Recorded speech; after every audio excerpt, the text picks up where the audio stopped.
S S ಟಿವಿಯಲ್ಲಿ ಜಾಹೀರಾತು ನೀಡಲು ಈ ನಂಬರಿಗೆ ಸಂಪರ್ಕಿಸಿ.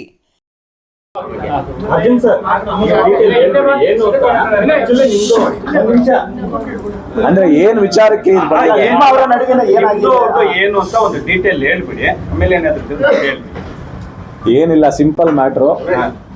2014 ಇರಬೇಕು, ಅಂದ್ರೆ ನಮ್ದು ಐರಾವತ ಶೂಟಿಂಗ್ ನಡೀತಾ ಇರ್ಬೇಕಾದ್ರೆ ಹರೀಶ್ ಸರ್ ಮನೇಲಿ ಬಂದು ನನಗೆ ನೆಕ್ಸ್ಟ್ ಸಿನಿಮಾ ಮಾಡ್ಕೊಡ್ಬೇಕು ಧ್ರುವ ಅವ್ರ ಜೊತೆಲಿ ಅಂತ ಅಂದ್ಬಿಟ್ಟು ಒಂದು ಅಡ್ವಾನ್ಸ್ ಕೊಡ್ತಾರೆ. ಎಷ್ಟು 22.5 ಲಕ್ಷ ಏನೋ.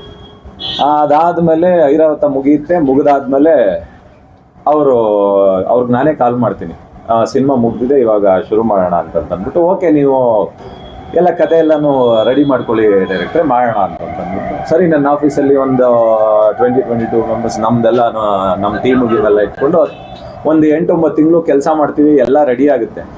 ರೆಡಿ ಆದಮೇಲೆ ಅವ್ರ ಕಡೆಯಿಂದ ಹೀರೋ ಡೇಟ್ಸು, ಅಂದರೆ ಈಗ ಪ್ರೊಡ್ಯೂಸರ್ ಆದವರು ಅವ್ರ ಕಡೆಯಿಂದ ನಮ್ಮ ಕೆಲಸ ಏನಿರುತ್ತೆ, ಕತೆ ಬರೆಯೋದು, ಡೈರೆಕ್ಷನ್ ಮಾಡೋದು ಅದೇ ಇರುತ್ತೆ.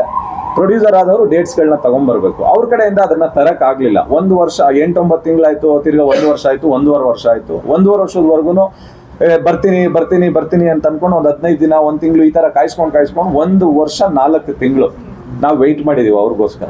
ಯಾವುದು ಐರಾವತ ಆದ್ಮೇಲೆ. ಅದಾದ್ಮೇಲೆ ಆ ವ್ಯಕ್ತಿ ಕೇಳಿದಾಗ, ಇಲ್ಲ ನೀವು ಯಾವ್ದಾದ್ರು ಬೇರೆ ಸಿನಿಮಾ ಮಾಡ್ಕೊಳ್ಳಿ, ಈಗ ಸದ್ಯಕ್ಕೆ ನಾನು ಮಾಡಲ್ಲ ಅಂತ ಅಂದ್ಬಿಟ್ಟು ಅಂದ್ರು. ಈ 1 ವರ್ಷ 4 ತಿಂಗಳಾದ್ಮೇಲೆ ನಾನು ಕಿಸ್ ಶುರು ಮಾಡ್ತೀನಿ, ಕಿಸ್ ಸಿನಿಮಾನ.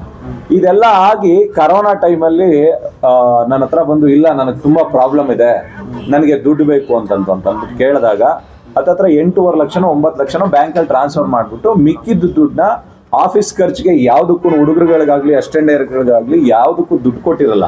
ಅವ್ರಿಗೆಲ್ಲ ನಾನು ಸಿನಿಮಾನೇ ಮಾಡಿಲ್ವಲ್ಲ, ಯಾಕೆ ಕೊಡ್ಬೇಕಂತ ಎಲ್ಲರಿಗೂ ನಾನು ಪೇ ಮಾಡಿದ್ದೆ ಅಮೌಂಟ್ನ. ಆ ಪೇ ಮಾಡಿದ್ದ ಅಮೌಂಟ್ ಏನಿತ್ತು, ಆ ಅಮೌಂಟ್ನ ಡಿಡಕ್ಟ್ ಮಾಡಿ 8.5 lakhs 9 lakhs rupees ಅವ್ರಿಗೆ ವಾಪಸ್ ಕೊಟ್ಟಿರ್ತೀನಿ. ಇದಾದ್ಮೇಲೆ ಕರೋನಾ ಮುಗಿದಾದ್ಮೇಲೆ, ಇಲ್ಲ ನನಗೆ ಕಷ್ಟ ಇದೆ, ಪ್ರತಿ ತಿಂಗಳು ಬರೋದು, ನನಗೆ ಅಪಾರ್ಟ್ಮೆಂಟ್ಗೆ ಬಾಡಿಗೆ ಕಟ್ಟಬೇಕು, 50,000 ಕೊಡಿ, ಇದಕ್ಕೂ ಕಟ್ಟಬೇಕು 1 ಲಕ್ಷ ಕೊಡಿ, ಅದು ಕೊಡಿ, ಇಲ್ಲ ನನಗೆ ದುಡ್ಡು ಬೇಕಂತ ಬಂದು ಮನೆ ಹತ್ರ ಅಂದರೆ ನಾನು ಆಫೀಸಲ್ಲಿ ಬಂದು ಕುತ್ಕೊಳ್ಳೋರು. ಅವಾಗ್ಲೂ ಕೂಡ ಒಂದು 50,000 1 ಲಕ್ಷ ಈ ಥರದನ್ನು ಕೊಟ್ಟಿದ್ದೀನಿ. ಇದಾದ್ಮೇಲೆ ತುಂಬ ಟಾರ್ಚರ್ ಮಾಡೋಕ್ಕೆ ಶುರು ಮಾಡಿದ್ರು. ಇಲ್ಲ ಅಣ್ಣ, ನಾವು ಸಿನಿಮಾ ಮಾಡಬೇಕಾದ್ರೆ ಇಷ್ಟೆಲ್ಲ ಖರ್ಚಾಗಿದೆ, ಅದನ್ನ ನಿಮ್ಗೆ ಹೇಳೇ ಕೊಟ್ಟಿದ್ದ ದಿನ ಒಪ್ಕೊಂಡು ಹೋದ್ರು. ಬಟ್ ಅದಾದ್ಮೇಲೆ ಯಾರೋ ಒಂದಿಬ್ರನ್ನ ಕರ್ಕೊಂಬರೋರು ಆಫೀಸ್ ಹತ್ರ ಬಂದು ಇದು ಮಾಡೋರು. ಆಫೀಸ್ ಹತ್ರ ಬಂದೆಲ್ಲ ನ್ಯೂಸೆನ್ಸ್ ಮಾಡಬೇಡಿ, ನೀವು ಈ ಥರದ್ದೆಲ್ಲ ಚೆನ್ನಾಗಿರಲ್ಲ, ನೀವೇನು ಕೊಟ್ಟಿದ್ರಿ, ನಿಮ್ದು ಏನೇನಿತ್ತು ಎಲ್ಲನೂ ಲೆಕ್ಕ ಹಾಕಿ ಕೊಟ್ಟಿದ್ದೀನಿ ಅಂತ ಹೇಳಿ ಒಂದಿನ ಕಳ್ಸಾದ್ಮೇಲೆ ಫೋನ್ ಮಾಡಕ್ ಶುರು ಮಾಡೋರು. ನಾನು ಶೂಟಿಂಗಲ್ಲಿ ಇರ್ತಾ ಇದ್ದೆ, ಇನ್ನೊಂದು ಕಡೆ ಇರ್ತಾ ಇದ್ದೆ, ನಾನು ಫೋನ್ ತೆಗಿತಾ ಇರಲಿಲ್ಲ. ಅದಾದ್ಮೇಲೆ ನೆನ್ನೆನೇ ಈ ವಿಚಾರ ಬಂದಿದ್ದು. ಆ್ಯಕ್ಚುಲಿ ನಾನು 3 days ಆಗಿತ್ತು ವಾರಣಾಸಿ ಲಕ್ಷ್ಮೀಪುತ್ರ ಶೂಟಿಂಗ್ ಹೋಗಿ, ಇವತ್ತು ಮಾರ್ನಿಂಗೇ ಬಂದಿರೋದು. ಅದಕ್ಕೆ ಬಂದು ಮೀಡಿಯಾ ಮುಂದೆ ಹೇಳ್ತಾ ಇದ್ದೀನಿ. ಇದು ನಡೆದಿರೋ ವಿಚಾರ. ನನಗೂ ಅವ್ರಿಗೂ ಯಾವುದೇ ಥರದ ಅದ್ಯಾವುದೋ ಅಪಾರ್ಟ್ಮೆಂಟ್ ತಗೊಳ್ಳೋಕೆ ದುಡ್ಡು ಕೊಟ್ಟೆ ಅಂತ ಹೇಳಿದ್ದಾರೆ. ನನ್ನ ರಿಜಿಸ್ಟ್ರೇಷನ್ ಏನಾದರೂ ಅಪಾರ್ಟ್ಮೆಂಟ್ ಇದ್ರೆ ನಾಳೆ ಬೆಳಗ್ಗೆ ರಿಜಿಸ್ಟರ್ ಮಾಡ್ಕೊಟ್ಬಿಡ್ತೀನಿ. ಅವ್ರಿಗೆ ಏನಾದ್ರು ತಗೊಳಕ್ಕೆ ಏನಾದ್ರು ದುಡ್ಡು ಕೊಟ್ಟಿದ್ರು. ಈ ಥರದ್ದು ನಾನು ಮೋಸ್ಟ್ಲಿ ನನಗೆ ಆ ವಿಡಿಯೋನ ನೋಡಿದಾಗ, ನಾನು ವಾರಣಾಸಿಲಿದ್ದಾಗ ಯಾರೋ ಕಳಿಸಿದ್ರು, ಮಾನಸಿಕವಾಗಿ ಏನೋ ಪ್ರಾಬ್ಲಮ್ ಇರಬೇಕು ಆ ವ್ಯಕ್ತಿಗೆ ಅಂತ ಅನ್ಕೋತೀನಿ. ಯಾಕೆ ಅಂತಂದ್ರೆ ನನ್ನೊಬ್ರ ಬಗ್ಗೆ ಮಾತಾಡಿಲ್ಲ, ಪ್ರೇಮ್ ಸರ್ ಬಗ್ಗೆ ಮಾತಾಡಿದ್ದಾರೆ, ಅಪ್ಪು ಸರ್ ಬಗ್ಗೆ ಮಾತಾಡಿದ್ದಾರೆ, ಮತ್ತೆ DK ಶಿವಕುಮಾರ್ ಸರ್ ಬಗ್ಗೆ ಮಾತಾಡಿದ್ದಾರೆ, ಆಮೇಲೆ ಶ್ರೀಕಾಂತ್ ಸರ್ ಬಗ್ಗೆ ಮಾತಾಡಿದ್ದಾರೆ, ನಮ್ಮ ಧ್ರುವನ್ ಬಗ್ಗೆನೂ ಕೂಡ ಮಾತಾಡಿದ್ದಾರೆ. ಧ್ರುವನ್ ಬಗ್ಗೆ ಮಾತಾಡೋದು 100% ರಾಂಗ್ ಅಂತೀನಿ. ಯಾಕೆ ಅಂತಂದ್ರೆ ಅವನಿಂದ 2 ಸಿನಿಮಾ ಅವ್ರಿಗೆ ಮಾಡಿರೋ ಬಹದ್ದೂರ್ ಆಗ್ಬೋದು, ಇನ್ನೊಂದು ಭರ್ಜರಿ ಆಗ್ಬೋದು, ಅದರಿಂದ ಅವ್ರಿಗೆ ಕೋಟ್ಯಾಂತರ ರೂಪಾಯಿ ದುಡ್ಡು ಬಂದಿದೆ. ಯಾಕೆ ಆ ರೀತಿ ಅಂದ್ರೆ, ಅವ್ರನ್ನ ನೋಡಿದಾಗ ಎಲ್ಲೋ ಫಸ್ಟ್ರೇಷನ್ಗೆ ಹೋಗಿ ಮಾತಾಡ್ತಾ ಇದ್ದಾರೆ. ಹಂಗೆ ಮಾತಾಡಬೇಕು, ನಮ್ಮ ಹತ್ರ ದುಡ್ಡೇ ಕೇಳಬೇಕು ಅಂತಂದ್ರೆ ಲೀಗಲ್ ವೇಲ್ ಹೋಗ್ಬೋದು, ಇಲ್ಲ ಅವ್ರು ಬ್ಯಾಂಕ್ ಥ್ರೂನೇ ಕೊಟ್ಟಿರೋದ್ರಿಂದ ನಮ್ಮನ್ನ ಬ್ಯಾಂಕ್ ಯಾವ ಮುಖಾಂತರ ಬೇಕಾದ್ರೂ ಕೇಳ್ಬೋದು. ಇದೆಲ್ಲ ನಾನ್ಸೆನ್ಸ್ ಟಾಕಿಂಗ್ಸ್ ಅಂತ ಹೇಳೋದು. ಇದು ನಡೆದಿದ್ದ ವಿಚಾರ. ಈಗ ಒಂದು ಸಿನಿಮಾಗೆ ಅಡ್ವಾನ್ಸ್ ಅಂತ ಕೊಟ್ಟಾಗ ಸರ್, ಇಷ್ಟು ದಿನದಲ್ಲಿ ಸಿನಿಮಾ ಆಗಿಲ್ಲ, ವಾಪಸ್ ಕೊಡಬೇಕು ಏನಾದ್ರು ಇದೆಯಾ ಸರ್? ಕೊಡ್ಬೇಕು ಅಂತಿಲ್ಲ, ಬಟ್ ಆದ್ರೂ ನಾವು ವಾಪಸ್ ಕೊಟ್ಟಿದೀವಿ. ಅಂದ್ರೆ ಯಾವ್ದನ್ನ ಕೆಲಸ ಮಾಡಿರೋ ಅಮೌಂಟ್ನ, ಯಾಕೆಂತಂದ್ರೆ ಎಲ್ಲರಿಗೂ ಕೆಲಸ ನಮ್ಮ ಕೈಯಿಂದ ಕೊಡುವಂಥದ್ದಲ್ಲ. ಈಗ ಪ್ರೊಡ್ಯೂಸರ್ ದುಡ್ಡು ಬಂದ್ರು ಲಾಸ್ ಆದ್ರೂ ಅದು ಅವ್ರಿಗೆ ಸೇರಿರುತ್ತೆ. ಈಗ ಕೆಲಸ ಮಾಡ್ತಾ ಇದೀವಿ ಅಂದಾಗ ಅಸಿಸ್ಟೆಂಟ್ ಡೈರೆಕ್ಟರಿಂದ ಹಿಡಿದು ಆಫೀಸ್ ಖರ್ಚುಗಳೆಲ್ಲಾನು ಅವರೇ ಮಾಡಬೇಕು. ಅವ್ರ ಕಡೆಯಿಂದ ಬಂದಾಗ ಯಾವುದೇ ತರದ ಅಡ್ವಾನ್ಸ್ಗಳನ್ನ ಪೂರ್ತಿ ಅವರು ಅದಕ್ಕೊಂದು ಅಗ್ರಿಮೆಂಟ್ ಆಗಿರುತ್ತೆ. ಈಗ ನಾವು ಕೊಡ್ತಾ ಇರೋ ಅಮೌಂಟ್ ಇಷ್ಟು ದಿನದಲ್ಲಿ ಆಗ್ಲಿಲ್ಲ ಅಂದ್ರೆ, 2 months 3 months ಇಲ್ಲ ಆಗ್ಲಿಲ್ಲ ಅಂದ್ರೆ ವಾಪಸ್ ಕೊಡಬೇಕು. ಅದ್ರ ಮೇಲೆ ಹೋಯ್ತು ಅಂತಂದ್ರೆ, ಯಾಕೆಂತಂದ್ರೆ ಒಬ್ಬ ನಿರ್ದೇಶಕ ಪ್ರತಿಯೊಂದು ಹಂತದಲ್ಲೂ ಒಂದೊಂದು ತಿಂಗಳು ಅವನಿಗೆ ಇಷ್ಟಷ್ಟು ಖರ್ಚು ಅಂತ ಬರುತ್ತೆ. ಆಫೀಸ್ಗಾಗ್ಬೋದು, ಅವ್ರ ಟೀಮ್ಗಾಗ್ಬೋದು, ಮತ್ತೆ ಇಡೀ ವರ್ಷ ಆ ಆಫೀಸ್ನ ಮೇಂಟೆನೆನ್ಸ್ ಮಾಡೋಕ್ಕೆ ಇಷ್ಟು ಖರ್ಚು ಅಂತ ಬರುತ್ತೆ. ಆ ಖರ್ಚುಗಳನ್ನ ಮೇಂಟೈನ್ ಮಾಡೋದು ನಿರ್ದೇಶಕನ ಜವಾಬ್ದಾರಿ ಆಗಿರುತ್ತೆ. ಯಾಕೆಂತಂದ್ರೆ ಅಸಿಸ್ಟೆಂಟ್ ಡೈರೆಕ್ಟರ್ ಪ್ರೊಡ್ಯೂಸರ್ ಹತ್ರ ದುಡ್ಡು ಕೇಳಲ್ಲ, ಈಗ ಡೈರೆಕ್ಟರ್ ಹತ್ರ ಬಂದು ಕೇಳ್ತಾರೆ. ಅವಾಗ ಏನಾಗಿರುತ್ತೆ ಅದನ್ನ ಯಾವುದನ್ನು ಒಂದು ತಿಂಗಳು ಮೀರಾದ್ಮೇಲೆ ಯಾರನ್ನೂ ಅಡ್ವಾನ್ಸ್ಗಳನ್ನ ವಾಪಸ್ ಯಾರು ಕೊಡಲ್ಲ. ಅದಕ್ಕೆ ಅಗ್ರಿಮೆಂಟ್ ಆಗಿರ್ಬೇಕು ಎಷ್ಟು ತಿಂಗಳಂತ. ಯಾಕೆಂದ್ರೆ ಒಬ್ಬ ನಿರ್ದೇಶಕನಿಗೆ ಒಂದು 6 ತಿಂಗಳು ಅಂತಂದ್ರೆ ಅಷ್ಟರಲ್ಲಿ 6ರಿಂದ 1 ವರ್ಷ ಅಂತಂದ್ರೆ ಒಂದು ಸಿನಿಮಾನೂ ಆಗ್ಬೋದು, 2 ಸಿನಿಮಾನೂ ಆಗ್ಬೋದು. ಒಂದು ಸಿನಿಮಾ 2 ಸಿನಿಮಾಗೆ ಅವನಿಗೆ ಒಂದು 4-5 ಕೋಟಿವರೆಗೂ ದುಡ್ಡು ಬರುತ್ತೆ. ಅಂಥದ್ರಲ್ಲಿ ಇವ್ರು ಯಾವುದೋ ಒಂದು 10 ಲಕ್ಷ ರೂಪಾಯಿ ಕರ್ಕೊಂಬಂದು ಅಂದ್ರೆ ನಮ್ಮ ಲಾಸ್ನ ಯಾರು ಬೇರ್ ಮಾಡ್ತಾರೆ?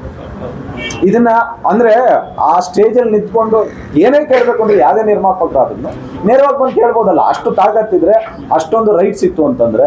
ಈಗ ಕನಕಪುರ ಶ್ರೀನಿವಾಸ್ ಅವ್ರಿಗೆ ಹೇಳ್ತಾ ಇದ್ದೀನಿ, ನಾನು ಬೇರೆ ಯಾರ ನಿರ್ಮಾಪಕರ ಬಗ್ಗೆನೇ ಮಾತಾಡ್ತಿಲ್ಲ, ಅವ್ರ ಬಗ್ಗೆನೇ ಹೇಳ್ತಾ ಇದ್ದೀನಿ. ನೇರವಾಗಿ ನಿಮ್ಗೆ ಅಷ್ಟು ಗಟ್ಸಿದ್ರೆ ನೀವು ಕೊಟ್ಟಿದ್ದೀರಾ ಅನ್ನೋದು ನಿಜ ಅಲ್ವಾ? ಅದೇ ನಿಜ ಆಗಿದ್ರೆ, ನಾವು ಕೊಡ್ಬೇಕು ಅನ್ನೋದಾಗಿದ್ರೆ ಬಂದು ಕೇಳ್ಬೋದು, ಲೀಗಲ್ ವೇಲ್ ಹೋಗಿ ಮಾತಾಡಿ. ಇದೆಲ್ಲ ಏನೋ ಅವ್ರು ಹೇಳಿದ್ರಲ್ಲ, ಏನೋ ಸೂಳೆ ಮಗ ಬೋಳಿ ಮಗ ಅಂತ ಹೇಳ್ತಾ ಇದ್ರಲ್ಲ, ಇದೆಲ್ಲ ಏನು ನಮಗ್ ಬರ್ದೇ ಇರೋ ಬೈಗಳಲ್ಲ. ಯಾಕೆಂತಂದ್ರೆ ಮಂಡ್ಯದಲ್ಲಿ ಹುಟ್ಟಿರೋರು, ಇದಕ್ಕೆಲ್ಲ ಮಾತೃಭೂಮಿ ಅದು.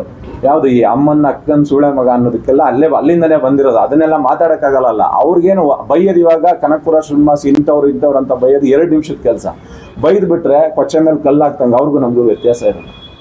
ಇದೇನು ಬರ್ದೇ ಇರೋ ವಿಚಾರ ಅಲ್ಲ. ಯಾಕೆಂದ್ರೆ ನಾವು ಹಳ್ಳಿಲೇ ಬೆಳೆದಿರೋದು ಇದೆ. ಈ ಥರದ್ದೆಲ್ಲ ಬೈಗಳನ್ನ ನಾವು ಮಾತಾಡ್ಕೊಂಡು ಬೆಳೆದಿದ್ದೀವಿ. ಒಂದು ಸ್ಟೇಜಿಗೆ ಬಂದಾದ್ಮೇಲೆ ಎಲ್ಲರಿಗೂ ಒಂದು ಇದಿರುತ್ತೆ, ಏನೋ ಯಾವ ರೀತಿ ಮಾತಾಡಬೇಕು, ತೂಕಗಳಿರುತ್ತೆ. ಆ ತೂಕನ ಇಟ್ಕೊಂಡು ಮಾತಾಡಿದ್ರೆ ಎಲ್ಲಾರ್ಗು ಕರೆಕ್ಟ್ ಆಗಿರುತ್ತೆ, ಅವ್ರಿಗೂ ರೆಸ್ಪೆಕ್ಟ್ ಸಿಗುತ್ತೆ, ಮತ್ತೆ ಅವ್ರ ಕಡೆಯಿಂದ ನಮಗೂ ರೆಸ್ಪೆಕ್ಟ್ ಸಿಗಬೇಕು. ಸಿಕ್ಕಿಲ್ಲ ಅಂತಂದಾಗ 1 ಸರಿ ನೋಡ್ತೀವಿ, 2 ಸತಿ ನೋಡ್ತೀವಿ, 3ನೇ ಸತಿ ಅವ್ರೇನ್ ಮಾತಾಡಿರ್ತಾರೋ ಅದು ಡಬಲ್ ಹೋಗ್ತಾರೆ. ಸರ್, ಈಗ ಫೈನಲಿ ಸ್ಟೇಷನ್ಗೂ ಕೂಡ ದೂರು ಕೊಟ್ಟಿದ್ರೆ, ಜೊತೆ ಇಲ್ಲೂ ಕೂಡ ಫಿಲ್ಮ್ ಸ್ಟುಡಿಯೋ ಕೊಟ್ಟಿದ್ದಾರೆ. ನೀವೇನು ಸ್ಟೇಷನ್ ದೂರು ಕೊಟ್ಟಿದ್ದೀರಾ? ಇವಾಗ ತಾನೇ ಬಂದಾಗ ಪ್ರೇಮ್ ಸರ್ ಕಾಲ್ ಮಾಡಿದಾಗ ಹಿಂಗಿದೆ ಅಂತಂದ್ಬಿಟ್ಟು, ಬಾ ಮಗನೇ ನೀನು ಅಂತಂದ್ಬಿಟ್ಟು ಅದಕ್ಕೋಸ್ಕರ ಇಲ್ಲಿ ಬಂದೆ. ಈ ವಾರಣಾಸಿಯಿಂದ ಮಾರ್ನಿಂಗ್ ಫ್ಲೈಟ್ ಬಂದಿದ್ದು. ಇವಾಗ ಹೋಗಿ ಅದೇ ಕೆಲಸ. ಫಸ್ಟ್ ಡಿಫಾರ್ಮೇಶನ್ ಡೆಫಿನೆಟ್ಲಿ ಹಾಕ್ತೀನಿ. ಯಾಕೆ ಅಂತಂದ್ರೆ ನಮ್ಮ ಬಗ್ಗೆ ಮಾತಾಡ್ಬೋದು ಸರ್. ಅವ್ರ ತಾಯಿ ಬೇರೆ ಅಲ್ಲ, ನಮ್ಮ ತಾಯಿದಿರ್ ಬೇರೆ ಅಲ್ಲ. ಸೂಳೆ ಮಗ ಅಂತ ಬೈದ್ರೆ ಎಂತ ನನ್ನ ಮಗನಿಗೂ ಅದು ಅಡಿಯಿಂದ ಏರುತ್ತೆ ಮೇಲಕ್ಕೆ, ಆಯ್ತಾ? ವಾಪಸ್ 1 ನಿಮಿಷ ಎಲ್ಲಿದೆಯೋ ಬಾರೋ, ಅದೆಲ್ಲೋ ಏನೋ ತಾಕತ್ತಿದ್ರೆ ಫೋನ್ ತೆಗೀರಿ, ಬನ್ನಿ, ಅದು ಇದು ಅಂತಿನೆಲ್ಲ ಬರ್ತೀವಲ್ಲ. ಎಲ್ಲೋಗಿದೀವಿ? ಬೆಂಗಳೂರು ಬಿಟ್ಟು ಹೋಗಿದೀವ? ಎಲ್ಲಾರ ಗಡಿ ದಾಟಿ ಹೊಟ್ಟೋಗ್ಬಿಟ್ಟಿದೀವ? ನಮ್ಮೂರು ಮಂಡ್ಯ ಹತ್ರ ಕೆರಗೋಡು. ನಾವು ಇರೋದು ನಾಗರಬಾವಿಲಿ, ಉಲ್ಲಾಳ್ ರೋಡಲ್ಲಿ, ಅಲ್ಲೇ ಇರ್ತೀವಿ. ಎಲ್ಲೋಗ್ತೀವಿ ನಾವು? ಅಂದ್ರೆ ಮಾತಾಡೋಕೆ ಒಂದು ಸ್ಟೇಜ್ ಸಿಕ್ತು, ಮೈ ಸಿಕ್ತು ಅಂತ ಮಾತಾಡೋಕೆ ಅಂತಂದ್ರೆ ನಾವು ಮಾತಾಡ್ತಾ ಇರ್ತೀವಲ್ಲ ಸರ್.